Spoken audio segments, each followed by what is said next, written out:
Hello, everyone, and welcome to Dial the Gate, the Stargate Oral History podcast. Oral History Project is actually what I meant. My name is David Reed. I appreciate you being here with me for this episode. Brian Markinson, who played Lotan in Stargate SG-1's Scorched Earth, the first script released by Joseph Malazzi and Paul Mully, who went on to produce a huge chunk of the franchise, is here.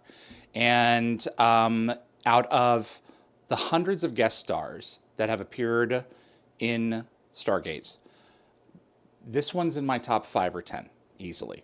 And Brian, Wow. I have been looking forward to one day sitting down and talking with you for a long time. It means a lot to have you here, sir. I really Oh, appreciate it. David, thank you so much for inviting me. What a pleasure. It's And thank you for the kind words. absolutely, and I meant every bit of it. And yes, Anthony, that's fine because I would start typing to my folks right now behind the scenes, but the screen has been taking over, and I haven't fixed that yet. So, Anthony, I appreciate you back there. I want to start off with something that I saw a few years ago. Robert C. Cooper created a miniseries that was very close to him. It was about the tainted blood scandal in the 80s in Hmm. Canada. And you played a very key part of that series in the form of Dr. Roger Perrault. And I would like you to speak on him a little bit in adapting this character. But what was that specific experience like as an actor, having, being aware of this? I assume you were aware of this incident. What was this like, exploring this real life person and these series of events? If we could begin there. Well, thanks. So first off, I didn't know. I mean, Okay. I'm a dual citizen, Okay. so I'm an American who, pretty much the year that I shot Scorched Earth, Yeah. moved up here with Okay. my Canadian wife, and decided to raise our kids in a better place than Los Angeles. And so I came up here, but I had known Mr. Moore, who I adore. Uh, my friend Michael Shanks had a big part to do in this project as well. It was sort of a no-brainer to take the guy on, and I felt honored that Rob invited me to come and play in something that is so incredibly close to him. Right. Yeah, I have to say it was easy. I mean, he was a heavy. Um, I think he was also an amalgam of a number of different folks who dragged their feet during this time and who passed the buck during this time.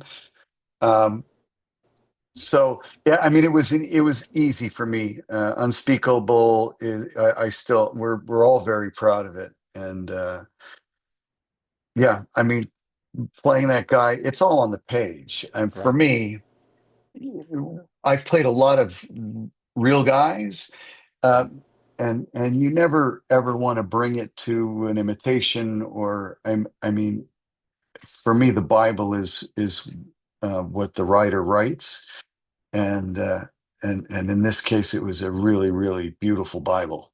Well, I have um, some uh, some comments from Robert. He and I have corresponded for a number of years now through this show, and I asked him about the performance, and he said, "quote When I was writing the scripts, I literally had one actor in mind for Peralta, and that was Brian. Mm. He was awesome. I honestly don't remember ever having notes from his performance. So many of the compliments I got about the show included the final scene of him looking in the mirror. And Mhm. I just went and rewatched it because I didn't remember it specifically. Um, it's a heavy performance. like you said, heavy is a very appropriate word here. Where do you draw the line in terms of, like you said, it's on the page, the documents are here. This is where it's going to be. Mm. Do you Google the individual at all? What else do you consume beyond that, or is it like where is the delineation for the research for you? Well, I mean, I think it's fun to immerse oneself in whatever research. I mean, there were a few, there were certainly photographs, the odd sound bite of the guy, Mm-hmm. but and it depends. I mean, you've got um Timothy Chalamet had a much broader canvas to work with when he was playing Dylan, Yeah. and Jeremy playing Springsteen right now. So you don't want to draw and certainly pull away from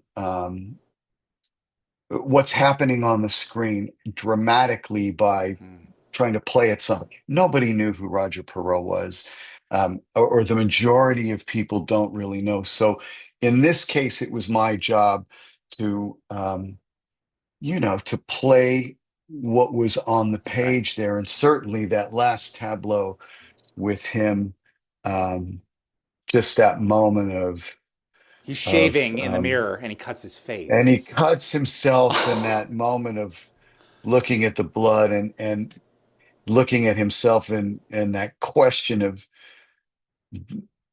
did I screw up? I play a lot of heavies, and I have in my time, and I think it's my job.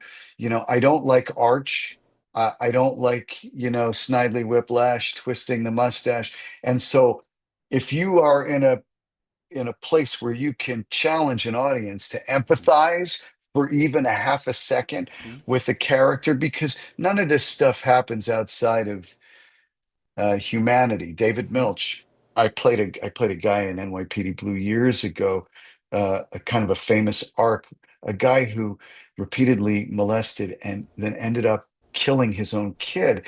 And Milch kept saying to me, you know, just remember, none of this stuff is outside the realm of humanity. And it's like it's easy to call somebody a monster or label somebody, but yeah, you look for the humanity in this stuff. Yeah, it's not to excuse anything, but it's to Never. try to grasp at it. And you'd be surprised the number of people, Brian, who have sat down across from me, um, who over Zoom, who are like, well, villains are always the hero of their own story. I don't think that's necessarily true. Um, Mhm. you look at the Columbine boys and the journals that they wrote and what they intended to do and what they knew would happen to them as a consequence. They knew that what they were doing was evil and wrong, and they did it Mhm. anyway. But they Mhm. had this animalistic urge inside of them that you can't control the impulse, but you can control your behavior. And they chose not to control the behavior.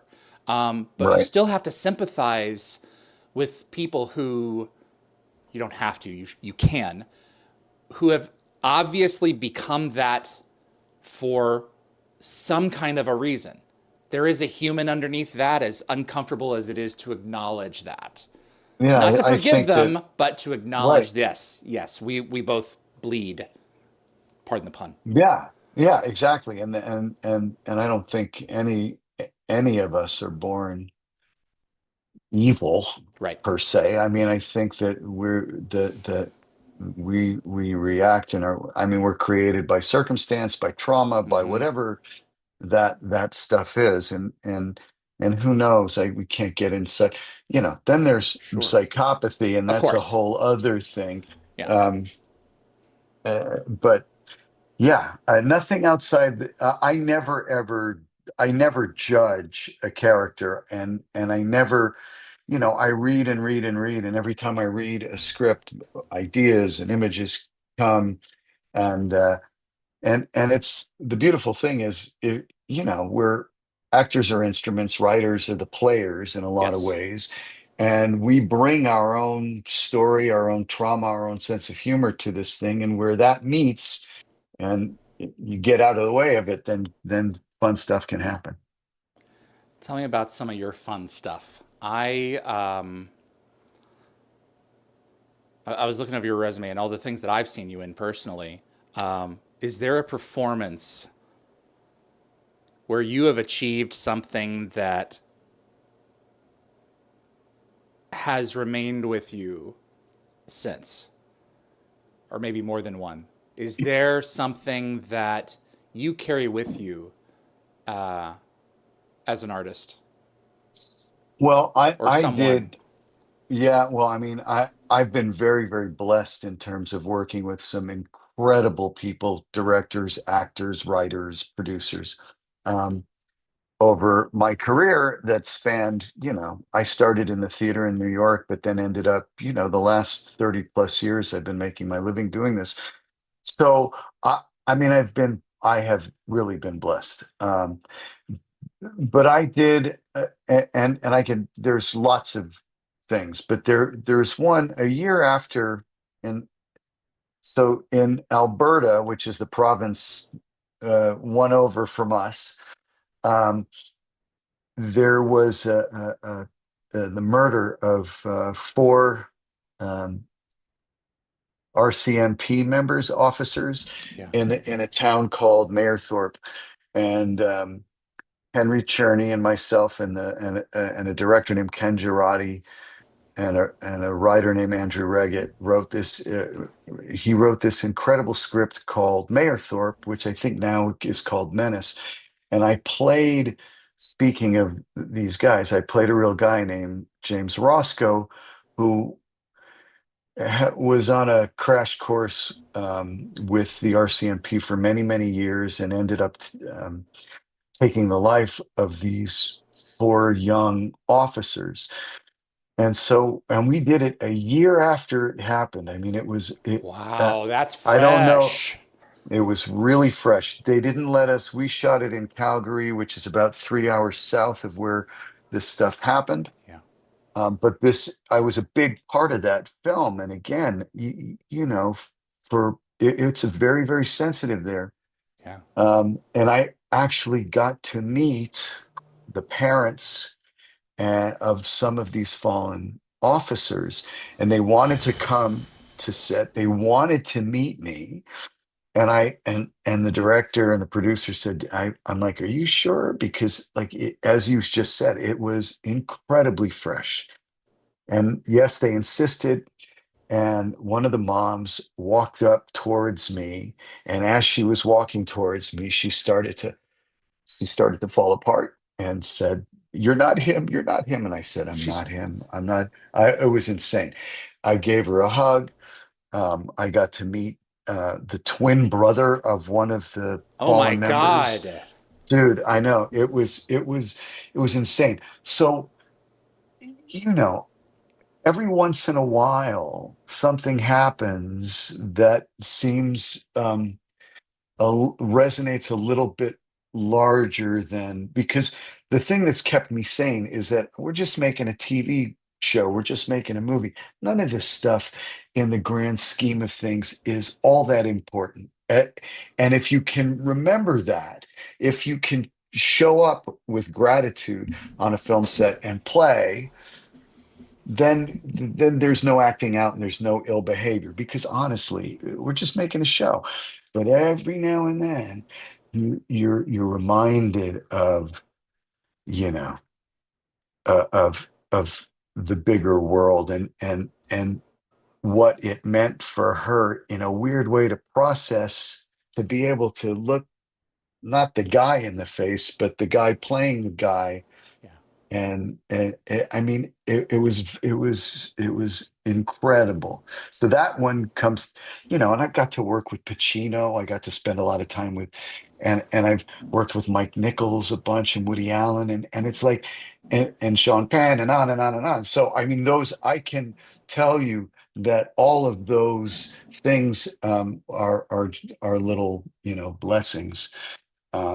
And also that David Milch thing on NYPD Blue that kind of changed my career. We were Yeah. nominated for a whole bunch of Emmy awards, and I got to share in one. It was dedicated to me and the woman who played my wife. So those Yeah. things happen along the career.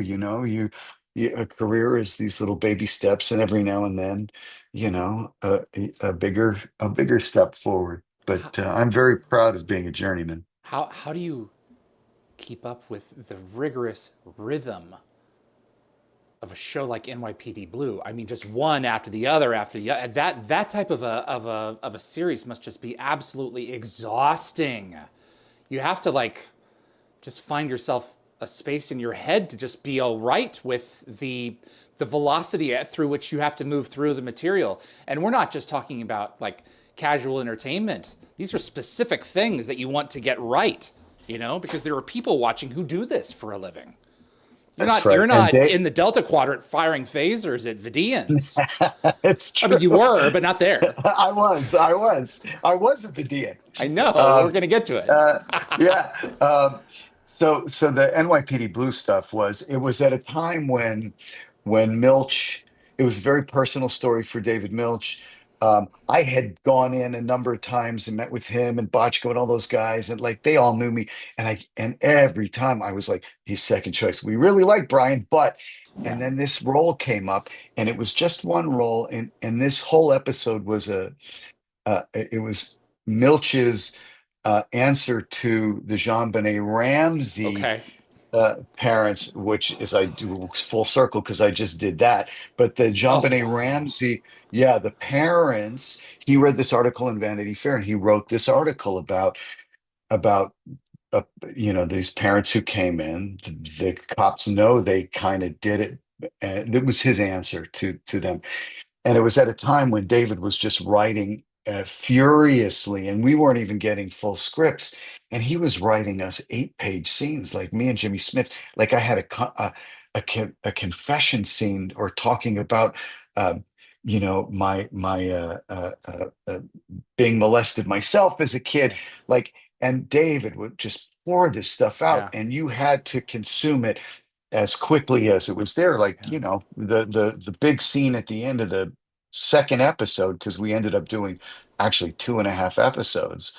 Um, I got like the night before, and it was like a 2-page monologue that made very little sense to me until David explained it. So Okay. that kind of stuff is what, like, that's an experience that is like I mean, arguably one of the greatest writers Yeah. whoever did it in television, Yeah. and the opportunity to be able to be there and bring one of his guys to life was really something. And to speak the words of someone, whose brain you admire, that's got to be just wild. So you have a Their writers are my gods. I've yeah. never seen an actor that does something that I don't understand or I don't feel like I can do. But sitting down in front of a computer or a typewriter Mhm. and creating a world Mhm. out of a blank page, to me, is They're magic. pulling from And it something somewhere. somewhere, Yeah. yeah. Yeah. I think you might have more of a connection to it than you think though, because when you interpret a character, when you interpret a role, as I've seen, you're pulling from something. We were talking earlier about how we don't all just come from nothing. There is a history to the way that we behave the way that we do, which is interesting because Lotan came from a database and was a blank Yeah, slate. He was a yeah. completely blank slate. And what I loved about the performance, Brian, and I just rewatched it again today, was that uh, given to a different actor, this performance would have sucked. Because you can portray him as just a couple of levels up from of a void. But there is an innocence to him that is not loud, not obnoxious, not 2-year-old toddler screaming and crying. I think it's Mm. part of it is from the species that he's from. They possess certain values, and he's there as kind of a mediator. But the way that you played it so subtly, just a little bit of curiosity and a little bit of humor and a couple of other ingredients that were thrown in there, it's the performance is all in your face, and the softness of your voice. Tell me about, David's going to shut up now. So you can tell me No, about. I'm listening. I'm listening. Tell me Go, about. go, Tell me go. about creating Lotan. Well, I thank you love for this sending character. me. Well, thank you for sending the episode, and I have to say it was 25 years ago, Sure. and I was laughing because um, a number of but Martin having directed it, Yeah. I've worked with Shanks a number of times. I've now worked with Amanda as a director and as an actor a Ah. bunch of times. Like she's a very, very dear friend. I adore her, incredible talent. Um, Alessandro Giuliani. Yeah. Giuliani, no, I have to say, I have to be honest. When you sent this to me, I started watching it again, and I was like, I don't remember filming any of this stuff. I swear to you, and I'll tell you why. Okay. I remember what I remember most about the episode was how much I hated the costume. I used to laugh Really? at it. You know what I used to call it? I called it my my Gloria Swanson. Yeah, you do look like you're wearing a bed comforter. I like it, but exactly. And also, we laughed about the fact that here is this sentient being who is who is created, and male pattern baldness obviously still has not been wasn't taken care of uh, by that time. It's a typical So I Enkaran model, And the ship is cold, exactly. so if he That's had right. he been down to the planet and he goes inside that tent, he really should go. Can I borrow something? But It's true. please. It's true. But in watching it again, I have to say, I mean, I was quite impressed and quite moved by, I think playing something that is sentient, something that is doesn't have a huge history, that sort of that there is a little bit of curiosity, a little bit of uncertainty, not coming from a place of history. Um, so, yeah, as I recall, Martin and I talked about it. I know that he didn't want to hit any of that stuff too hard because the danger is you want to find that balance between something that is made from a machine or a Mhm. computer generated, and Literally. something that has that literally, and something that is um it has, as you said, that curiosity. So in watching it, and I don't watch a ton of my stuff Yeah. because it takes, you know, the we're all dysmorphic. We don't see ourselves the way the world sees us. So Yeah. of course, the first 10 times you see it, it's like, oh, I sound, even actor, if you just listen to your own voice on an answering machine back in the day, then you go, oh my God, well, you can imagine That's seeing me? yourself. And yeah, Yeah. exactly. Because we just don't see ourselves that way. Yeah. But That's true. now, having had all this time, 25 years since we did that episode, um, I thought it was effective, and I thought the script was very good, and I thought it Yeah. towed the line on a lot of things that could have gone overly sentimental, and Yeah. I thought that we sort of found that sort of tone that works. So I was happy with it, You looking at it again.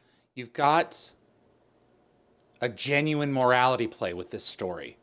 You have like the personification of the trolley problem in the Inkarans and the Gadmeer. You've got the whole thing needs to be played with a level of sensitivity because we are talking about thousands of lives on one side and potentially billions of unborn freeze dried aliens on the Mm, other who have gone to an immense amount of trouble to restore themselves to what they once were. And so he plays that. He Lotan recognizes that in terms of the sensitivity of this, and I think there's a softness to that. It's like, please inform the Enkarans that they have to go. You know, do I like this? No. Heck, I'm one of them for the time being that I'm in the form that I'm in. But you're right. It could be overly sentimental, and I don't think that episode would have been done the way it was then if it were done today. In Yeah, fact, probably not. Yeah. did you know the original plot was to have the Gadmeer be destroyed? No, I didn't. No. No. Oh, wow. The original Scorched Earth. And the only way that I can think of it is that they somehow convinced him, because in order to get to that ship, they would have had to go through him. Right. But in the original script, the Gadmeer never return. They Lotan, or they, sacrificed themselves for the Enkarans. And I think as a modern audience member, I think that would have been far more interesting, whereas like, and certainly had the episode been made 4, 5, 6 seasons later, that's what they would have done, because they made choices like that later. They went there. Yeah, right. Yeah, it was yeah, it was a sweet episode with a happy ending, and we don't have a I think we're a little bit more cynical these days. and I think we want, yeah, I mean, we like watching car crashes. Hopefully we'll swing back the other direction, but I agree with you 100%. There is a lot going on here in terms of the character dynamics with one another. Do you remember anything about that cast? And do you remember being explained as to what he's doing when he's docked on his power module with all the blue things circling him? What do you think is going on there? I'm assuming he's docked and he's charging, but like he's in Enkaran, but what does he do? I guess he's probably just talking to the ship. Communicating with the ship is what, but again, all that stuff happens, after the fact. These geniuses that worked on that show. I did the pilot for Battlestar Blood and Chrome, Chrome. and we literally worked in a world of it was just a green screen, and we had no idea. They would explain to us, but this is the beautiful thing about what we do. It's all a lie. But you have to find the truth in it. You do. Well, exactly, but I think if you embrace the lie, then there's no limit. The only limit is your imagination. I mean, I'm a firm believer that we're all born artists. We're children of the best actors. You take a lollipop away from a child, and they're Meryl Streep and Sophie's Choice. You know what I mean? It's like you give it back, and they're like red buttons, or you know what I mean? So it's I'm a big believer in that, is that sense of play, that sense of wonder, and that we're kind of winking at, you're winking a little bit, saying, you come with me on this trip, and this is the language we're going to speak, and this is what's so beautiful about science fiction fans.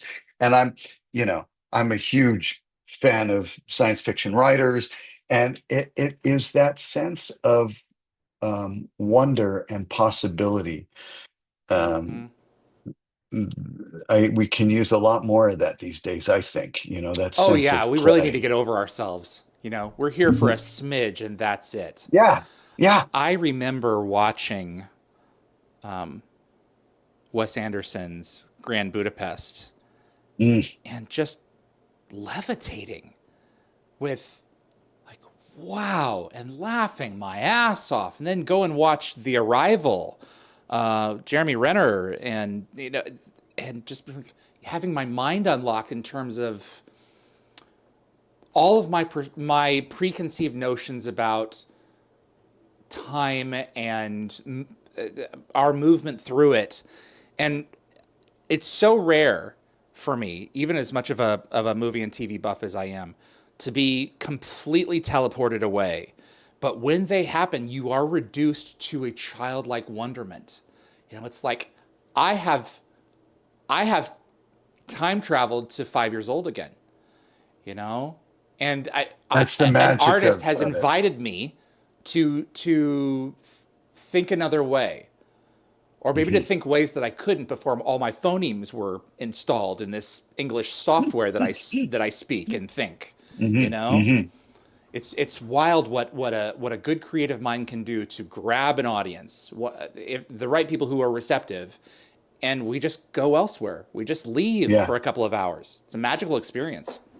It's a magical experience, and I agree with you. I think Wes Anderson is one of those guys, and that's also the joy of going. I hope we all go back to the movie theaters at some point because Mm-hmm. there is something about, you know, there's something about the lights going down in this communal sort of time traveling thing. Yes, it's a very personal relationship we have to these things, but there is still something that we feed off of to being a part of a collective audience. With total It's strangers. Yep. with Yeah, total you're all in a journey strangers. together. Yeah, Yeah. yeah, and you become this entity Yeah. together. Do you know what I mean? Yeah, I mean that's the magic of what it is that we do, you know. Do you know Tom Macbeth? I do. He's a very dear friend of mine. I adore him. He is of mine as well. I went and saw him this past spring up in Vancouver. Oh, of course, in Vancouver, in A Doll's Yeah, House Part Two, and I saw him do it. you saw it too. I did see it. And the I haven't had a live. I haven't been a part of a live performance since COVID, and I can't Mhm. think of one where it was that intimate and that present. I mean, he's 25 feet from the furthest audience member, and every Yeah, at the whisper goes Pacific right to Theater, the and back. You're mhm. there with It's a him. beautiful play too. Beautiful. It's a beautiful play. Yeah, and he just Yeah, yeah. I think as much as anything else, I think especially as we move into more of the AI sphere where we have a hard time saying, could I reach out and touch that? Is that real? Though live performance is going to become more vogue. I hope. I really sincerely Oh, hope because it's I think so. so. I still do it. I try to Yeah. do one a year. I mean, Yeah. I did a production of the Lehman trilogy, which is this incredible play, 3 hours, three actors that was done on Broadway a couple years ago. I'm doing another play in the a year from now, and I think it is essential. And Vancouver is we're a little provincial up here, and there's not as much theater as there is in New York or Yeah. Toronto. But yeah, I recommend to everybody out there, if you haven't done it, go. If you live in a or near a city, most likely there's a Lort House or a regional theater there. Go and try it, because I do think you're right. I think there will be a renaissance, Mm-hmm. because that's one thing they're not going to be able to do. I Mm-hmm. mean, you're not going to have a bunch of holograms up on stage playing. It's Well, in Japan, they love it. But they tried the same thing a They few years ago do. over here with Michael Jackson and a couple of others, and the audience was just I like, know. we just didn't No. receive it the same way. It's as Yeah, simple as no, that. yeah. No, it's true. It's true. But It's there is a true. certain amount of, are you going to come with me on this journey? I remember watching Avenue Q, and Hmm. you have real life performers standing next to people who are dressed in black performing the puppets, and I just turned off a switch in my brain and said to myself, the people who are wearing the black leotards aren't there, and I Right. just Well, that's the let the magic. Muppets take over. Yeah. Mhm. It's beautiful, because that's what I mean by once as an audience member, you go, okay, so we have an agreement here. This, Right. this I'm going to go with you, and then you don't have to worry about it. That's it. You That's know, exactly it. it's the best, and that's magic, because then what you're doing is an audience is meeting you and actually finishing the story, because otherwise, without an audience, there's nothing, right? If a tree falls in the woods, you know, Yeah. the audience is essential. So Yeah, yeah, man, you're not just, acting on stage. You are interacting. exactly. Yeah, Our it's a feedback adjusts the show to make it that much more dynamic and interesting every time you do it.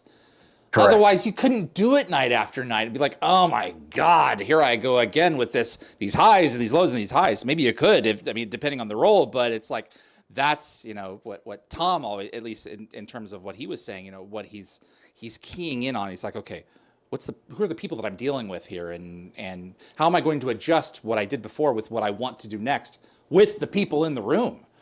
Right. It's all just a There's science experiment. they're snowflakes, right? There is no Yeah, recreating anything. yeah, it's one and done. You bring, you have a lousy day, you're going to bring that onto the Yeah. stage with you, and it's going to inform that. That's what's so beautiful about what it is we do. It's why I still like doing it. Yeah. And I teach now too. I've been, well, I've taught for years, but I teach I, it's the thing I love, almost love, as if as much, certainly as much as acting, I is understand. being able to teach. I mean, it's the best. There is nothing like, and the folks who are watching, like, oh my God, here he goes in the teaching thing again. There is nothing like imparting knowledge to someone whom you see potential in, and seeing the light flash over their eyes when they get it, Hmm. and then they go off in another direction, and it's like, well, I wasn't thinking of that, but that's certainly interesting, or Yeah, this is, anything like that. It's just, students are the willing students. There's nothing like it, and there's nothing more fulfilling. It's almost like being a parent and saying, okay, now it's your turn, now you go. well, yeah, I mean, this is a fairly self-centered pursuit, Yeah, being an actor. I mean, it is. And I don't mean in a bad way, but it is, it's so to be in service, is right. for me the best. I mean, I learned so much um, from creating space for, for young actors. I mean, I wish I had somebody, and I did. I had a teacher. If you have one in your lifetime, you're fortunate, That's like a lighthouse in your repertoire of resources. Yeah, Yeah, yeah. that is a voice that says you're fantastic, you can do this, Hmm. as opposed as someone who makes the room bigger. It's easy to make the room small, and it's Hmm. easy to take away, but to empower, is to be in service to that, is, I take it very seriously. I think it's a huge responsibility. Absolutely, especially with people who have trouble. Um,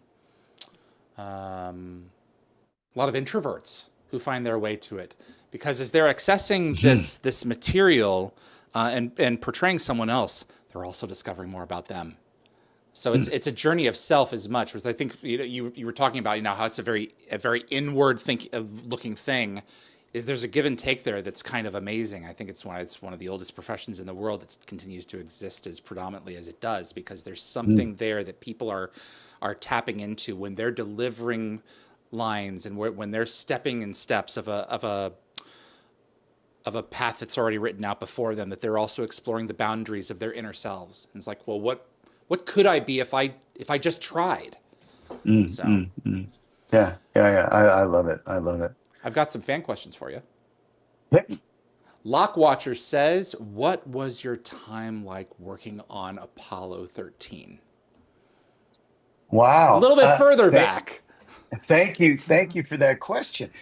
You know, I got the opportunity to go in and read, for Ron Howard, and read for Ron, and I read for the role that his brother ended up getting, Oh, okay. Flight, which I've lost was all three of the them. that's right, Ecom, that guy. That's it. So I had a great meeting with him, and then I got a phone call saying, Ron loved you, and you're in, and I'm like, great.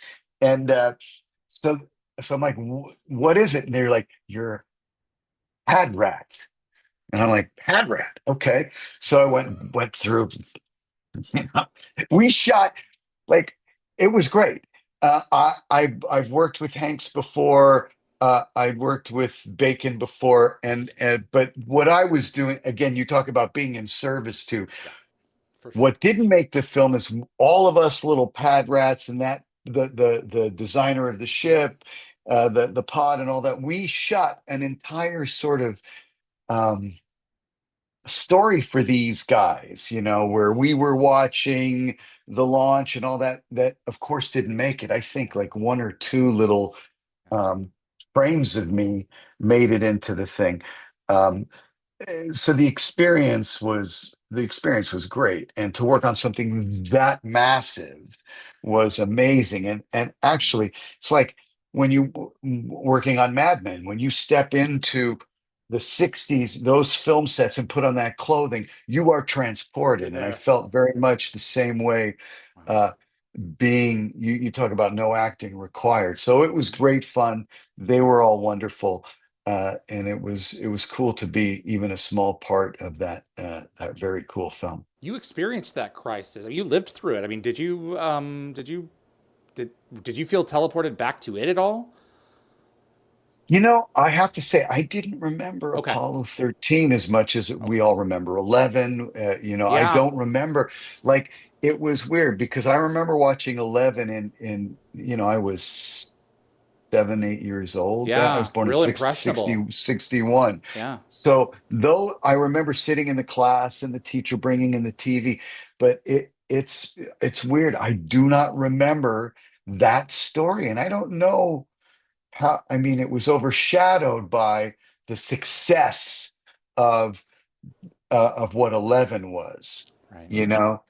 But again, like Unspeakable, and that it's just an amazing opportunity to Hmm. sort of immerse yourself in a little bit of history when you're telling that story, and it's you know just it's enriching Man. and fun to play. So I was going to ask about this separately, but Mr. Bernd Bacchus in our audience has asked it himself, and I have not prompted him to phrase it like this. So I'm Okay. very interested in seeing your response, Brian. I hope that he's kidding, but he may not be. This may be a Okay. genuine surprise to him. All right. Brian, how was it seeing your face taken off and reattached to another performer in Voyager? Did you ever watch the scene with the guy who played the Vidian wearing it? Well, let me tell you, uh, I was the Vidian. I am one of two actors. Me and Jeffrey Combs are one of two actors who played two characters in an episode. So guess what? That was me. So they set me up as the Starship dude. Um, Security guy. Yeah. and so yeah, Yeah. and they so that was the first one. That was cathexis. Mm-hmm. And then when we go to faces, Mm-hmm. that was me. And so they did a whole life cast of me and then grafted my face onto me as the Vidian, which was like playing Romeo and Juliet in a That's plastic bag.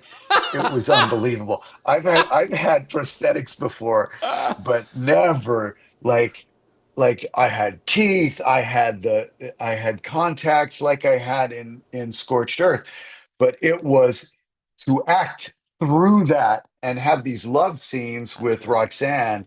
That's Uh, right. it was a real challenge and a ton of fun. It is one of the. You were one of the earliest non regular character arcs of the show. Martha Hackett, I think, was probably the first, and then Mhm. you with Yep. Cathexis and this. And when we get to this episode where Durst is taken away and this guy comes in, Durst. I was like, oh man. It's like it's so sick. This scientist has grafted this other guy's face on. Now I'm pretty, don't you think, Now I'm Balana? pretty now. Yeah, And exactly. then It going was, back as an older person looking back, it's Brian on both of those. Just the yeah. mind effery that you're doing with us as audience Yeah, members yeah. is fantastic. It had to be Oh, fantastic to play. well, I'm glad that he didn't He didn't know. he didn't know. Yeah, I had an amazing time. And now, subsequent to that, um, Robbie, who played Paris, Yeah. is a very good friend. We ride together. He lives in Utah now, but he's an incredible director, and we did a series together. He's directed me a number of times, and so all of these. I mean, I love all of these. Star Trek Mhm. and all of that stuff. And I'll say a little something that I'm well all I can say is I believe that I will be back in that world again, in possibly in the near future. Fantastic. It's just a question of which century. But Hmm. I am I'll come back. We'll come back later another time, I would love to talk perhaps. with you again about the craft specifically, digging into it more Hmm. specifically. But I read this and I was like, that can't be real. No, he bought it. He bought it, which Hmm. means that it works. Yes. So, It's cool. I wouldn't have thought, yeah, but whoever wrote that episode was that's right. And twisted. that's exactly right, which was another Yeah, Voyager episode title. And for the record, Jeffrey Combs in DS9 played both Wayoon and Brunt in a specific episode of the show. So that's that's just how right. There nerdy you I am. go. So, Yeah, you're uh, good. Oh my God. a walking encyclopedia. Raj Luthra wants to know, out of all the roles that you've played in sci-fi legal dramas, um, which one stands out to you the most from a pure satisfaction point of view in terms of working through the material? And when Stargate returns, either the continuation series or movie, would you like to re-enter that universe if it's a continuation of what came before, or something a reboot and something totally new? I know that was Oh a yeah. lot to take in. So I would certainly. I mean, I love it. I yeah, mean, I love good science fiction because, as we were talking about it taps into that childlike thing in all of us, that thing that allows us to, you know, imagine, and there really is no ceiling to that. So the answer is absolutely yes. Um, you yeah, know, I'm I I I like. I like playing science fiction. I think it's challenging at times because the good stuff is great. And if you always want to find, it always gets crystallized down to what is the scene. Even though there's all this stuff going on, there's still a truth to the scene. And still about that's people. what it's still ultimately about people. But I mean, some of the ones that I talked about, NYPD Yeah. Blue, uh, I did a series called Continuum, which the time traveling series that we did up here, which was a procedural for me. I played sort of the boss cop in it. Um, but I love all that stuff. I've also done, I did Angels in America with opposite Pacino. Like Mhm. I've done, I don't know, 400, 500 hours You've been blessed. of television. I have been blessed. So it's all good for me. It's all just play. Yeah. And but yeah, I would jump at the chance again to get into that world, into the Stargate world. Mhm. I was so impressed watching, you know, I mean, Richard and Amanda and Shanks. I mean, they really. I was really impressed.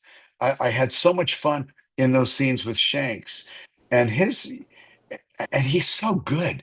Like they're so good in this. They just buy into it, Yep. and they're all so credible, and nobody's commenting and winking. It's like they commit to this stuff, and that's why this series did That's as right. well as it did. That Yeah. they went in and they took that ride. They Well, believed it. and Rick winks a little, but he's kind of like one of his famous lines from the show is as Jack is. Oh, come on, Carter, you know me in sci-fi. Yeah, yeah. But I mean, even in the most dramatic situations, there's something about Stargate that just allows the humor to come in. It's like, oh, we're going there. When Lotan beams the bomb up to the ship, but he doesn't know it's a bomb yet, and he's like, it's very curious. And Daniel's like, Lotan, we don't have time for this. Get this thing out of here. There's 10 seconds left, and Lotan's like, it's very interesting. You're like, yeah, launch it into space. God, that's funny. It was pretty funny, and again, that's one of those moments that you're talking about, that it could have, like, you could have leaned way harder into the comedy, but it was Shanks is just so bloody good. He has found that uncanny valley to play in, and it's the reason that Daniel is my favorite character. I mean, he's so fantastic, but in everything he does. Yeah. I mean, I did a really cool arc on what's the hospital one? What's it? The one I can't click because it'll change the screens. Yeah, we won't. It doesn't matter. But a hospital I've worked series with him on. Yes, Saving Hope. Saving Hope, of course. So Saving Hope, like it. Actors are just like, there is nothing.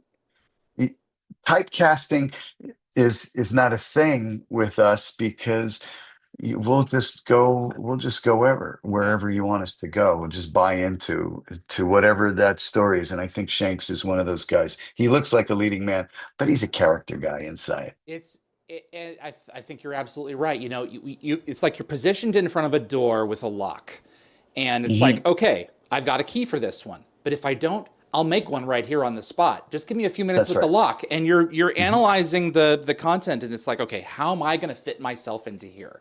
It's like with Unspeakable, it wasn't anything like you were participating in an ensemble. So you are recognizing that you're in your lane. That's why you're not going all over the place with it, because it wouldn't be appropriate. But sometimes in those certain instances, like in the Vidian science lab, you aren't throwing a bone, you are throwing a steak. Yeah, no, it's the truth. And again, my acting teacher back in the day said that the style of the play is dictated by what's on the page. Yeah. And I always go in just telling a director how high you want me to jump, because I'm on the inside of it. I'm not directing it. I can't see it. Yeah, you're on the court. And there's a certain amount of trust you have to give that person who actually is standing back. It's not an actor's medium ultimately, as you could see. I'm standing there like this, and then all of they fill in all of that magic for me when I'm plugged into the ship. So yeah, for sure. Can I ask you maybe a little bit of an uncomfortable question? Anytime. You've done so much of this, so many hundreds of hours of this. What do you do as a performer when you trust someone, a director, a co-star, and they drop the ball, and it's clear they have no idea what they're doing? What do you do? What buoy do you cling to? Or do you just swim until you can't swim anymore? Well, I mean, you rely on your fellow performers. I mean, because ultimately, you're up there together, rowing that boat.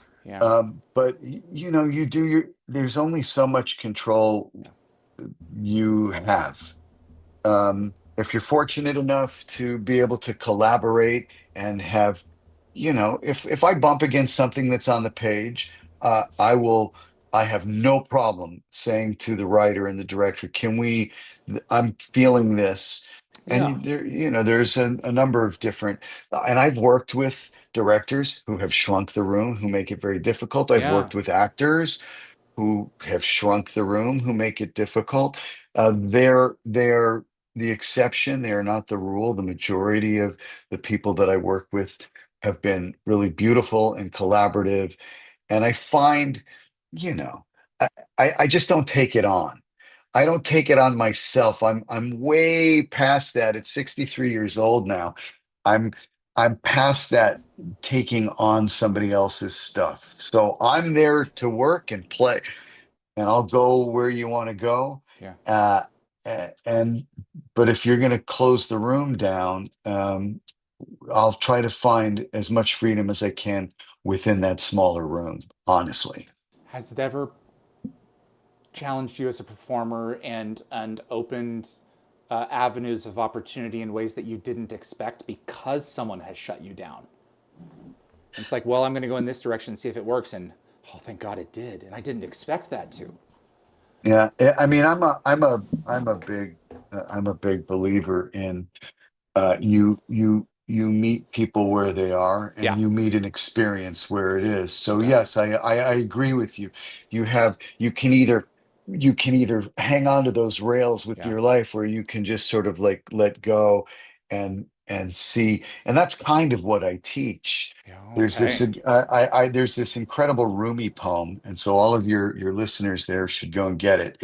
And it's a great way to live our life by. It's called The Guest House. And Rumi was this Persian poet from the, I don't know, 14th centuries. At any rate, he's incredible. I won't, I don't want to, it's a short poem, Okay. but it basically says, welcome anything that comes, whether it's a crowd of sorrows that empties your house of its furniture, just meet everything that comes because there's a reason that it's there. Um, and I try to live my life that way. It's like you can't deny it. Mm-hmm. You know, you either push back against it in those situations, or you say, "Well, this is what it is," and what? How am I reacting to it in the moment, and how do we move on These are from the it? ingredients you have. You know, you Exactly, can't bake a cake exactly. without flour, eggs, and water. That's You can that's exactly try. right. And we move from what we think should be to what is. And if you live in the what is, what's Mm-hmm. happening in the moment, good things happen. And as you say, those opportunities, doors open up for you that you can take that may surprise you and Mm-hmm. may turn the thing into something that you didn't expect. And I mean, how cool is that? Well, it's discovering another facet of yourself. What's the poet's name again? Rumi, Rumi, I. and it's called the guest house, and you're gonna want to you're I'm gonna putting it read in it. the I'm putting it in the show notes after we're done. Oh, it's so Yeah, so scroll fantastic. down below, folks, after you refresh, and you'll see it. So, Oh, that's amazing. yeah, Yeah, everybody, yeah, print it out and put it on your bathroom mirror because it's a good one. the Yeah. one that I always had at my desk for years. It's just a white page with a circle, and it says Mhm. um, your comfort zone, and there's a dot out here, and underneath it it says where the magic happens. And I take that to It's- every office cubicle like space wherever I have. It's always running mm, on the back of mm. my in the back of my head. Dare to Yeah, be uncomfortable. You don't yeah, know the upper end of your ability. that's right. That's right. And we comfort, it's overrated, you know? Yes, I absolutely. mean, but if you embrace that, what I like to say to my students is embrace the suck, right? I mean, Embrace nothing. the suck.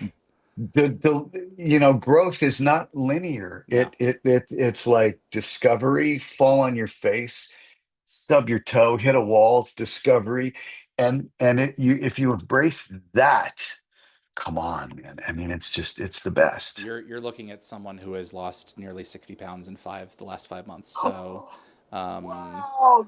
so Congratulate. I That's amazing, dude. halfway on my journey. So I'm telling you, when you start off, you go, oh God, you swear at yourself a lot. And then at a certain point, at the third kilometer of the fifth kilometer of that 5K, it's like I'm a badass, as I'm Yeah, saying it out of breath. So it's true. it's It's true. embrace the Dare to suck, embrace man. the suck. I love Yeah, that. it's So, everything. but It's and thank you by the way. everything. But yeah, Yeah, one last question before I let you go. Is that all right? you bet.